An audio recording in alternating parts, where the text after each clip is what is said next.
요한복음 4장 18절에서 19절 말씀 우리 함께 읽어보도록 하겠습니다. 시작!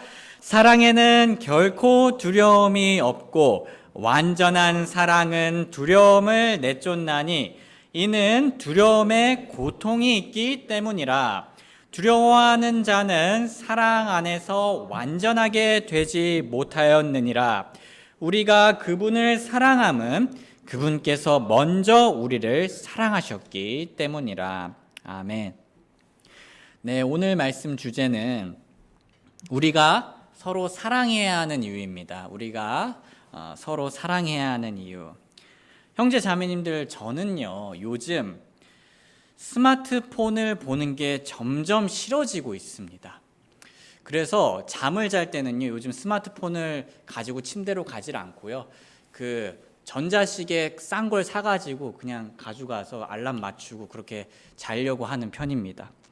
제가 왜 이렇게 스마트폰을 보는 게 점점 싫어지고 있냐면요, 왜냐하면 스마트폰을 통해 보고 듣게 되는 것들이 대부분 자극적인 싸움과 관련된 것들이기 때문입니다. 물론 싸움에는 좋은 싸움들이 있죠. 자기 자신과의 싸움을 통해 성장하고 정의를 위해 합법적인 방법으로 투쟁하고 선의의 경쟁을 하는 것들이 분명히 있습니다.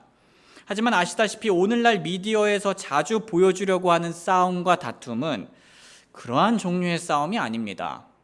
우리가 포털 사이트나 유튜브를 가만히 보다 보면 어떤 내용들이 나옵니까? 자극적인 내용이 가득합니다. 최근에 제가 본 것만 하더라도 정말 다양한 싸움이 있었습니다.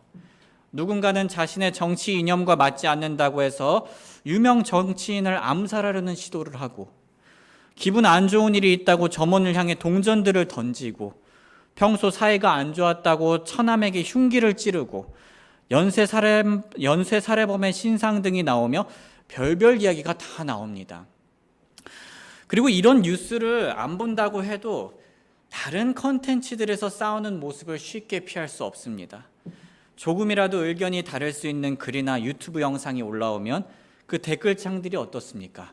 난장판입니다. 서로가 자기 생각이 맞다고 어떻게 해서든지 비아냥거리고 얼굴 보고는 잘하지도 않을 가시돋친 말들을, 그러한 무례한 말들을 쉽게 내뱉습니다. 심하면 어떤 사람들은 인터넷을 마치 자신의 스트레스를 해소하는 배설구처럼 사용합니다. 그렇다면 우리가 스마트폰을 잠시 꺼두면 싸움을 보지 않을 수 있을까요? 안타깝게도 아닙니다. 싸움 보는 것을 피할 수가 없습니다. 현실에서도 사람들이 싸우는 모습을 우리는 곧잘 보곤 합니다. 놀랍게도 그 순수해 보이는 어린이집 아이들도요, 맨날 싸우고, 유치원생과 초중고 학생들도 서로 싸우고, 저 같은 어른들 또한 의외로 더 유치하게, 어쩔 때는 더 교묘하게 싸우곤 합니다. 그렇다면 교회나 가족들은 서로 안 싸울까요? 마땅히 싸우지 않아야 하지만 안타깝게도 오늘날 교회나 가족들도 서로 이기적인 이유로 싸우는 경우가 빈번합니다. 성도님들께서도 아시다시피 이런 싸움은 오늘날만 빈번한 게 아닌 과거부터 계속 이어져 왔습니다. 그런데 이쯤 되면 한 가지 궁금할 수 있는 것이 있습니다. 어떻게 이렇게 싸우기 좋아하는 인류는 현재까지 존재할 수 있었을까요? 우리가 단순하게 생각해 보면 이렇게 서로 싸우는 인류는 서로 물고 뜯다가 그 수가 현저히 줄어들거나 심지어 멸망해도 이상하지 않습니다. 그런데 제가 오늘 통계청 자료를 검색해 보니 사람들은 그냥 존재하는 것도 아니고요, 우리나라에는 약 5,150만 명 정도가 있고 전 세계에는 81억 명 정도가 있습니다. 인류 역사상 사람들은 그렇게 많은 싸움을 했는데도 그 사람들의 수가 줄지 않고 오히려 이렇게 많이 증가했다는 것은 놀라운 일입니다. 이처럼 사람들이 다른 멸종 동물처럼 사라지거나 희귀해지지 않고 오히려 증가한 것에는요, 한 가지 중요한 이유가 있습니다. 그것은 바로 사람은 싸움만 일삼는 존재가 아니라 한편으로는 사랑을 할 줄 아는 존재란 겁니다. 신학적으로 볼 때 우리는 사랑이신 하나님의 형상으로 창조되었기 때문에 사랑을 할 줄 아는 존재들입니다. 물론 타락 이후로 사람 안에 있는 이 사랑의 모습이 많이 손상되긴 했지만 그럼에도 불구하고 사람들에게는 기본적으로 여전히 사랑이 있습니다. 마치 정도의 차이는 있지만 누구에게나 여전히 기본적으로 양심이 있는 것처럼 말입니다. 그래서 저 멀리 사회하고 단절된 외딴 섬을 가든지 아니면 세계 각국 어디를 가든지 상관없이 사람이 있는 곳이라면 연인과 부부 간의 사랑, 부모 자녀 간의 사랑, 우정, 동료애 같은 종류의 사랑들이 존재합니다. 역사적으로 볼 때 사람들은 분명 싸움을 많이 해왔지만 동시에 사랑도 많이 해왔기 때문에 서로를 보존하기도 하고 지키기도 하며 화해하기도 했습니다. 그런데 사랑은 이처럼 인류적으로 매우 큰 능력을 보여왔지만요, 사실 사랑은 우리 개인의 삶에서도 매우 놀라운 능력을 발휘하고 있습니다. 예를 들면 사랑은 좌절을 극복하게 하는 힘을 보여줍니다. 사랑은 좌절을 극복하게 하는 힘을 보여줍니다. 성도님들, 제가 박영재님이 쓴 청중심리를 파고드는 설교란 책을 읽다가 매우 인상 깊은 사연을 읽게 되었는데요, 제가 한번 읽어보겠습니다.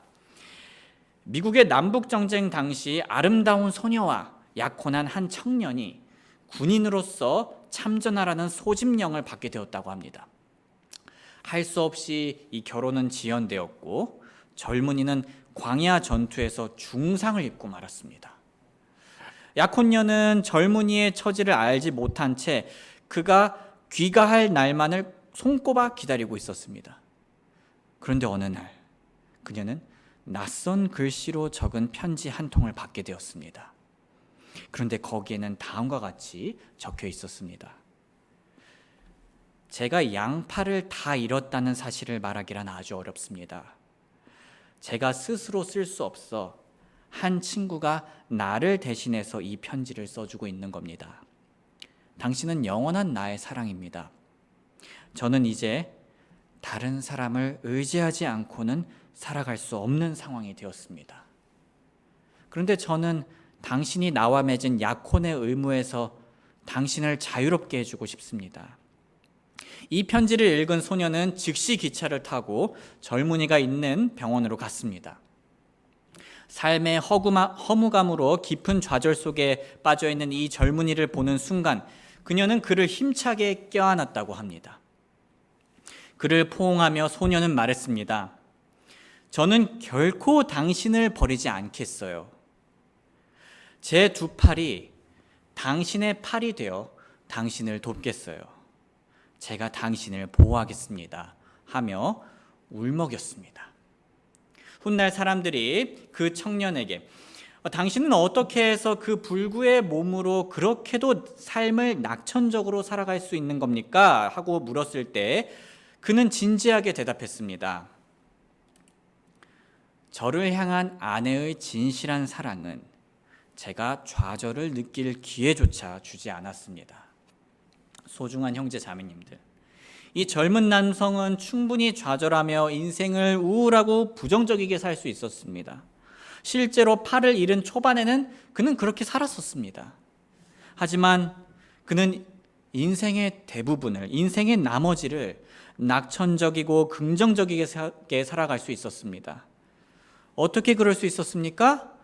아내의 진실한 사랑이 오늘 본문처럼 인생의 두려움과 걱정을 내쫓아버렸기 때문입니다.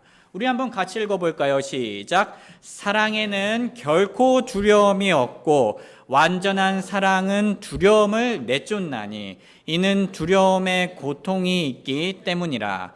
두려워하는 자는 사랑 안에서 완전하게 되지 못하였느니라.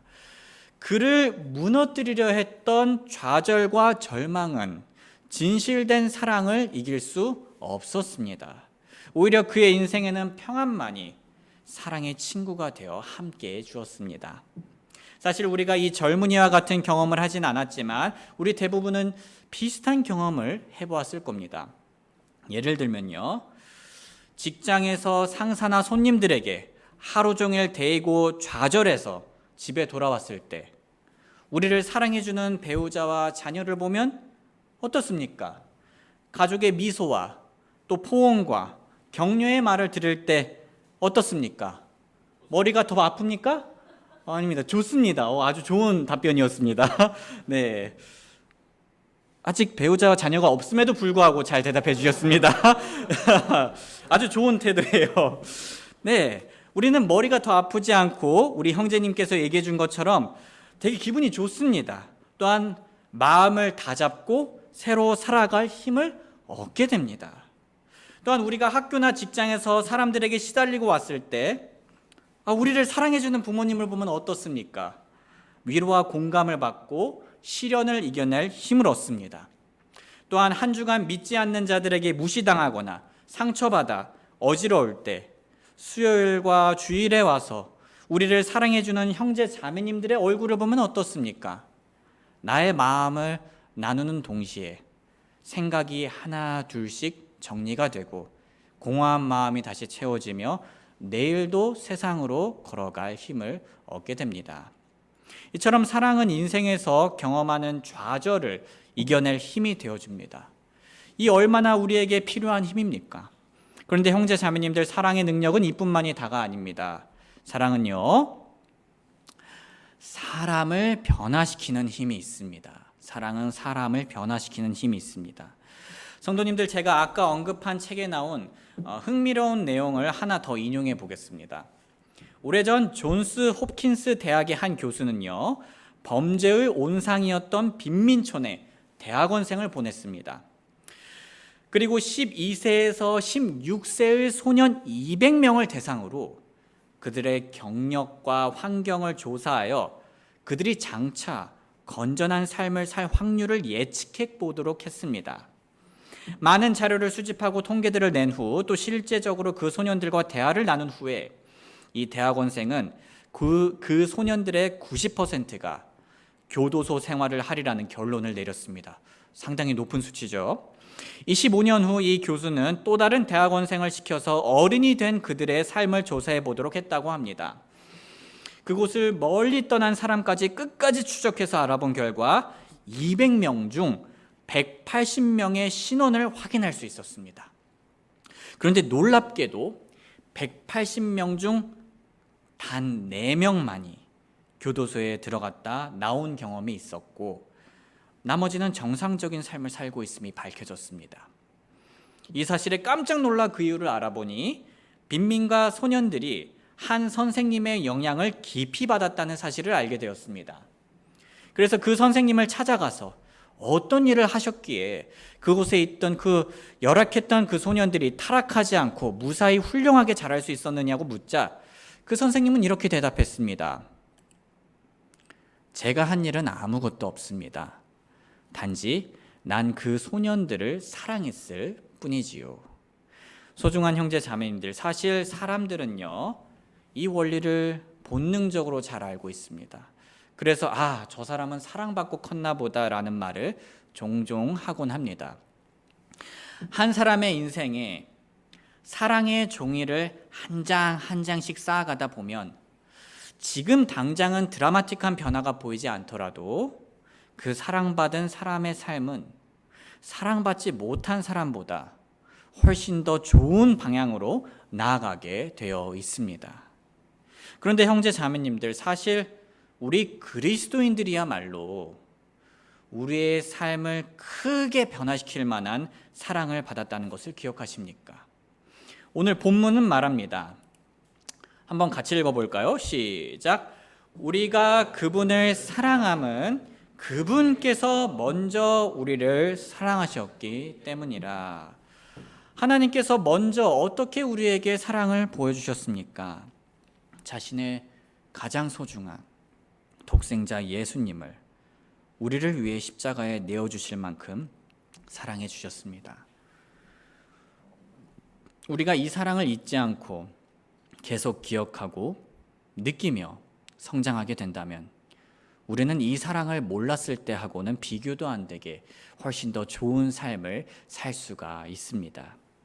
예를 들면 더 많은 사람들을 포용할 마음의 여유와 사랑을 지니게 됩니다. 그리고 자기 자신을 함부로 대하거나 버리지 않습니다. 왜냐하면 하나님께서 크게 사랑하는 자신도 소중하게 여기기 때문입니다. 지금까지 우리는 우리가 서로 사랑해야 하는 이유들에 대해 간단히 살펴보았습니다. 우리는 사랑해야 합니다. 왜냐하면 사랑은 좌절을 극복하게 하는 힘을 주기도 하고, 사랑은 우리의 삶을 좋은 쪽으로 변화시키는 능력을 가지고 있기 때문입니다. 소중한 형제 자매님들, 단 한 번 살아가는 인생, 이런 사랑을 누리고 싶지 않으십니까? 그렇다면 지금 당장 우리 주변 가족과 교회와 친구를 사랑해 보시길 바랍니다. 이미 사랑하고 계시다면 더 사랑해 보시길 바랍니다. 저희 가정에는 둘째 종건이가 생기면서 여러 변화들이 생겼습니다. 저는 종훈이가 아기였을 때 아내를 많이 도와주지 못했던 걸 후회했습니다. 그래서 종건이를 키울 때는 더 많이 도와줘야겠다라는 생각을 했습니다. 그래서 실제로 이번에 저는 제 나름대로 종훈이 때보다 더 많이 도와주려 했습니다. 저는 스스로 보기에 이 정도면 남들보다 더 좋은 아빠, 더 좋은 남편 역할을 하는 것 같다라는 우월감에 젖은 생각을 또 이제 은연중에 빠졌습니다. 나 정도면 괜찮지 하면서요. 그러던 어느 날 저녁, 제가 예상치 못한 일이 일어났습니다. 제 아내가 육아가 너무 힘들다며 저에게 이야기하는 것이었습니다. 그리고 아내는 자신의 육아를, 자신의 이 노력을 제가 너무 당연하게 여기는 것 같다고 말하였습니다. 순간 저는 당황스럽고 솔직히 화도 났습니다. 아니, 나는 아내의 노력을 당연하게 여긴 적이 없는데 오히려 아내의 일을 고마워했고, 그래서 지금까지 나 나름대로 열심히 도왔고 희생했는데 돌아오는 게 고작 이런 말이라니 라는 생각이 들었습니다. 그래서 저는 이런 저의 서운한 감정을 말했습니다. 저희는 서로 서운한 감정을 주고받기 시작했습니다. 상황이 좋지 않았습니다. 그런 속상한 다툼의 끝에 저에게는 두 가지 해결책이 떠올랐습니다. 첫 번째 해결책은 제가 하루 이틀 정도 집을 나가는 겁니다. 그래서 제가 없는 동안 아내가 저의 소중함을 느낄 수 있도록 하는 거죠.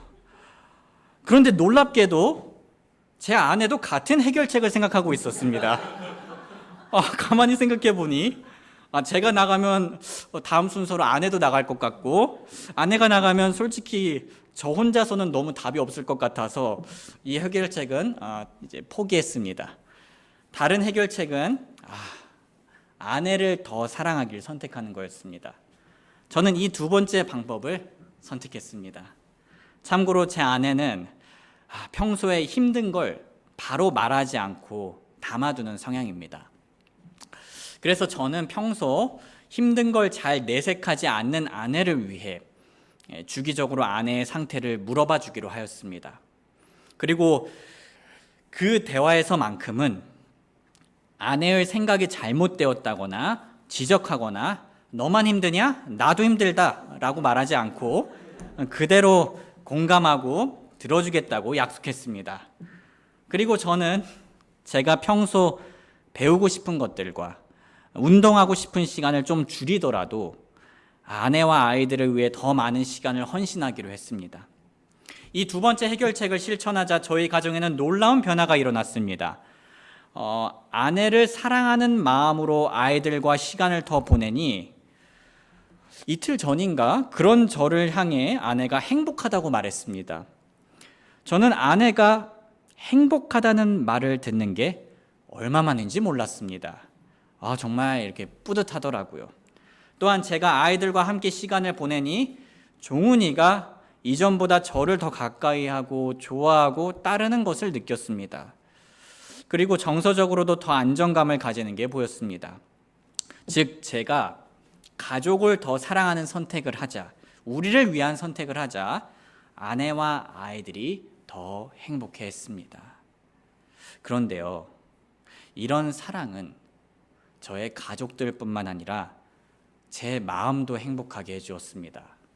솔직히 고백하자면 저는 이 두 번째 해결책을 두고 머뭇거렸습니다. 왜냐하면 가족들을 위해 지금보다 더 많은 시간을 내가 보낸다면 제가 하고 싶은 것들을 못해서 아쉽고, 또 제가 다른 사역자들보다 더 뒤떨어질 것 같아 조급할 것 같았기 때문입니다. 사실 이전에 반쪽짜리 마음으로 가족들을 위해 시간을 보낼 때는 이런 마음을 여러 번 경험한 적이 있기도 합니다. 하지만 제가 이번에 하나님을 의지하며 온전한 마음으로 가족들을 사랑하려 할 때부터 달랐습니다. 하나님께서 그렇게 내려놓은 저의 마음을 새롭게 해주신 것이었습니다. 또 하나님께서는 저의 마음의 아쉬움보다는 뿌듯함을 채워주셨습니다. 그리고 조급함보다는 평안함을 주셨습니다. 그리고 가족을 통해 얻는 행복을 맡게 해주셨습니다. 가족과의 시간은 저에게 해독제가 되어주었고, 인생에서 정말 소중한 것이 무엇인지 되새기게 해주었습니다. 그리고 하나님께서는 이렇게 가족을 사랑하는 시간이 저의 그 어떤 여가 시간보다 더 가치 있고 후회하지 않을 시간이고 영원한 의미를 지닌다라는 것을 가르쳐 주었습니다. 결국 사랑을 베푸는 저나 또 사랑을 받는 아내와 아이들 모두가 행복해지게 되었습니다. 사랑하는 형제 자매님들, 모든 사람들이 하나님의 형상으로 창조되어서 사랑을 가지고 있지만 아시다시피 그 사랑이 죄로 오염되고 침식되어 좋지 않은 결과를 맞이할 때가 오늘날 자주 있습니다. 하지만 우리 그리스도인들은요, 다릅니다. 우리는 매우 유리한 입장에 있습니다. 우리는 하나님의 온전한 사랑을 복음을 통해 알게 되었고, 또한 언제든지 그 사랑을 성경을 통해 맛보고 회복할 수 있게 되었습니다. 그러므로 하나님의 사랑의 유익을 온전히 누릴 수 있는 우리들은 참으로 행복한 자들이라고 말할 수 있습니다. 그러니 이제 우리 함께 이렇게 살아보길 권하고 싶습니다. 성도님들, 우리 집안에 있는 가족들을 더 사랑해 보길 원합니다. 너무 익숙해져서 그 소중함을 잊지 말고 가족들을 사랑하며 가족의 행복을 충만히 느껴보시길 바랍니다. 우리 교회는 사랑의 5가지 언어에 대해서 배웠었죠. 오늘 저녁부터 당장 사랑의 5가지 언어를 활용하여 배우자를 더 사랑해 보시길 바랍니다. 그러면 나를 향한 아내와 남편의 태도가 달라질 것입니다. 자녀들을 더 사랑해 보시길 바랍니다. 그러면 자녀들이 더 안정감을 느끼고 더 잘 순종하게 될 것입니다. 또한 가족뿐만 아니라 교회도 더 사랑해 보시길 바랍니다. 또한 옆에 앉아있는 형제 자매님들을 사랑해 보시길 바랍니다. 그냥 마음으로만 생각하지 말고 서로 사랑한다고 표현하며 말하며 서로의 사랑의 언어로 표현해 보시길 바랍니다. 그리고 부족하지만 여러분들 앞에 있는 목회자인 저를 더 사랑해 보시길 바랍니다. 이렇게 이렇게 우리가 서로 사랑하는 교회가 된다면 이제 우리는 어떻게 될까요? 교회에 더 빨리 오고 싶어지고 교회 분들을 더 만나고 싶어지고 신앙생활이 즐거워지게 될 겁니다. 사랑하는 사람들과 함께하는데 즐겁지 않겠습니까? 더 나아가 교회를 사랑하면 교회의 소속감도 확실해지고 교회를 더 섬기고 싶으며 교회의 머리 되시는 예수님을 사랑하게 됩니다. 그리고 마지막으로 하나님을 더 사랑하시길 바랍니다. 우리가 하나님을 사랑하면 우리는 그분의 말씀에 순종하게 되고 순종하고 싶어지고, 우리가 순종하면 하나님께서는 우리를 위해 준비하신 복과 기쁨을 쏟아 부어주실 겁니다. 즉, 이 사랑으로 인해 우리 인생의 모든 영역이 행복해지게 됩니다. 우리 모두 하나님을 사랑하고 내 주변 사람들을 사랑하며 내 가정을 화목하게, 내 교회를 기쁘게, 내 인생을 행복하게 만들길 주님의 이름으로 소원합니다. 우리 잠시 노래가 연주되는 동안 하나님께서 우리에게 해주신 말씀이 오늘 있다면 다 함께 그 말씀을 붙들고 기도하는 시간 가지겠습니다. 기도하겠습니다. 사랑하는 아버지 하나님, 오늘도 저희를 한결같이 사랑해 주시고 또 내일도 영원히 사랑해 주실 것에 감사합니다. 하지만 하나님께서 저희에게 주시는 이 사랑이 단순히 저희 안에서만 머무르는 것이 합당치 않은 줄 압니다. 하나님의 복은 항상 다른 사람들에게까지 퍼지는 특징을 가지고 있습니다. 저희가 하나님의 사랑을 온전히 느끼고 만끽하되 그 사랑을 저희의 가족과 교회와 친구와 주변 사람들에게 퍼뜨릴 수 있도록 도와주시옵소서. 마지못해 억지로 하는 것이 아니라 그 사랑이 자연스럽게 흘러 넘치기를 원하옵나이다. 그리고 그것이 저희의 소중한 사람들과 저희 자신을 위해 가장 좋은 것임을 잊지 않기를 원합니다. 이 좋은 사랑을 먼저 저희에게 부어주신 하나님께 감사드리며 예수님의 귀하신 이름 받들어 기도하옵나이다. 아멘.